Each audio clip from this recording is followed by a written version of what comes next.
उस power project का नाम था दाभोल। दाभोल एक छोटा सा गांव है रत्नागिरी जिले में, महाराष्ट्र में, समुद्र के किनारे। तो एनरॉन कंपनी को महाराष्ट्र गवर्नमेंट ने कॉन्ट्रैक्ट दिया कि आप ये दाभोल पावर कंपनी को सेटअप करिए और इलेक्ट्रिसिटी जनरेट करके महाराष्ट्र को दीजिए।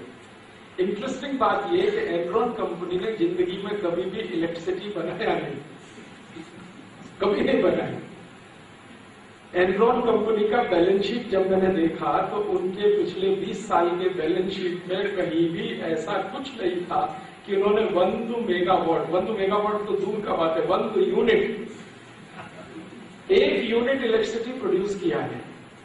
एनरॉन का एक ऑफिसर था जो मुंबई में रहता था। मैंने एक बार उसको भेटी किया और उसको मैंने प्रश्न किया कि आपने तो 1 यूनिट भी इलेक्ट्रिसिटी कभी बनाया नहीं है, आप ये दाभोल पावर प्लांट कैसे चलाएंगे?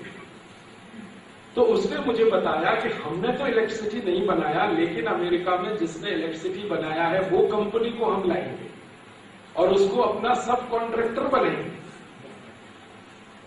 तो मैंने पूछा वो कंपनी कौन है? उन्होंने कहा जी, जनरल इलेक्ट्रिक को हम अपने सब कॉन्ट्रैक्टर के रूप में रखेंगे, इलेक्ट्रिसिटी वो बनाएगा, बेचेंगे हम, प्रॉफिट हम कमाएंगे थोड़ा सा, जी को देंगे। तो ये प्रोजेक्ट उन्होंने भारत में ले लिया। हम लोगों को इसमें थोड़ा सा गड़बड़ लगा कि कुछ इसमें गड़बड़ है, तो हमने हाई कोर्ट में पीआईएल फाइल किया, मुंबई हाई कोर्ट में। हाई कोर्ट ने हमारी पीआईएल को स्वीकार करने के बाद एक इंक्वायरी कमीशन बनाया कि एनरॉन का टोटल इंक्वायरी करो, इनको किन कंडीशंस में ये प्रोजेक्ट मिला है। तो जब इंक्वायरी कमीशन का रिपोर्ट आया कोर्ट में तो पता चला कि एनरॉन कंपनी ने थाउजेंड्स ऑफ करोड़ रुपीस रिश्वत दिया है, लंच दिया है, घूस दिया है इंडियन पॉलिटिशियंस को। कोर्ट के सामने जब ये डॉक्यूमेंट्स आ गए और कोर्ट कन्विंस हो गया तो कोर्ट ने एनरॉन का एग्रीमेंट कैंसिल कर दिया।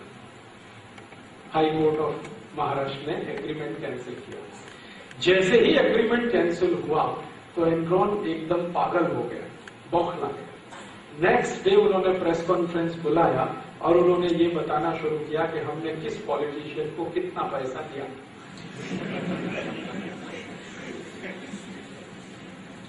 महाराष्ट्र में आप जानते हैं 2-3 मेजर पॉलिटिकल पार्टीज हैं। एनरॉन ने कहा हमने सभी को दिया है, किसी को ज्यादा किसी को कम। जब क्वेश्चन उनको पूछा गया प्रेस रिपोर्टर्स की तरफ से कि आपने ये पार्टी को ज्यादा इसको कम क्यों दिया, तो उन्होंने कहा हमको लगता था कि इन्हीं का चांस है पावर में आने का, इसलिए इनको जास्ती दिया, और जिनका चांस नहीं है उनको कम ही दिया। लास्ट में क्या हुआ कि वो लोग सुप्रीम कोर्ट गए और हम लोग भी सुप्रीम कोर्ट गए। सुप्रीम कोर्ट ने भी वो एग्रीमेंट कैंसिल किया। सुप्रीम कोर्ट का भी कहना था कि ये इलीगल है, कॉन्ट्रा कॉन्स्टिट्यूशनल है, इसमें घोटाला हुआ है। जब ये सुप्रीम कोर्ट में वो केस हारे तो उन्होंने बहुत सेंसिटिव रिवीलेशन किया। उन्होंने बताया कि भारत देश में आने के लिए गवर्नमेंट ऑफ अमेरिका को भी घूस दिया, अमेरिकन गवर्नमेंट को रिश्वत दिया, लंच दिया, घूस दिया। और आप जानते हैं कि जिस समय ये एनरॉन भारत में आया था, अमेरिका में प्रेसिडेंट था बिल क्लिंटन। तो एनरॉन ने कहा कि बिल क्लिंटन को सेकंड टर्म जो हुआ था ना, आप जानते हैं वो 2 टर्म प्रेसिडेंट था, तो सेकंड टर्म प्रेसिडेंट हुआ वो टाइम एनरॉन कंपनी ने $100 बिलियन बिल क्लिंटन का चुनाव में खर्च किया। $100 बिलियन। एनरॉन को पूछा गया कि आपने $100 बिलियन बिल क्लिंटन को दिया, इसका मतलब यह है कि आपको भारत देश से कमाने का उम्मीद था इसलिए दिया। तो उन्होंने कहा कि यदि हमारा प्रोजेक्ट कैंसिल नहीं होता और हम भारत में रहते तो विदिन 20 ईयर्स हम भारत देश से मिनिमम $2000 बिलियन लेके जाते हैं, मिनिमम $2 ट्रिलियन, मिनिमम इतना लेके जाते हैं। मैक्सिमम तो 4-5,000 बिलियन हो सकता था। तो उनका कैलकुलेशन है बिल्कुल क्लियर कि हम भारत से $2000 बिलियन कमाएंगे, $100 बिलियन बिल क्लिंटन और उसकी गवर्नमेंट को देंगे और $2-3 बिलियन भारत में बांटेंगे, बाकी तो हमें प्रॉफिट ही प्रॉफिट है।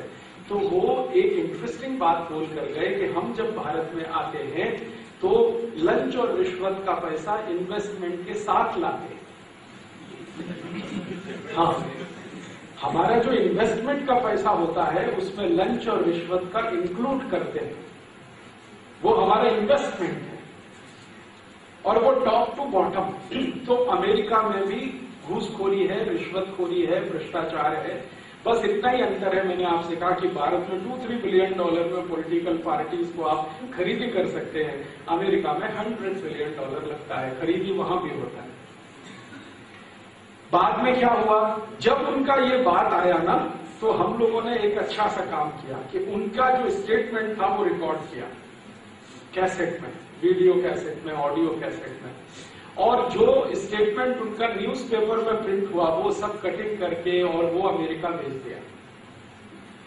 और अमेरिका में रहने वाले जो भारतवासी हैं उनसे कहा कि किसी एक एमपी को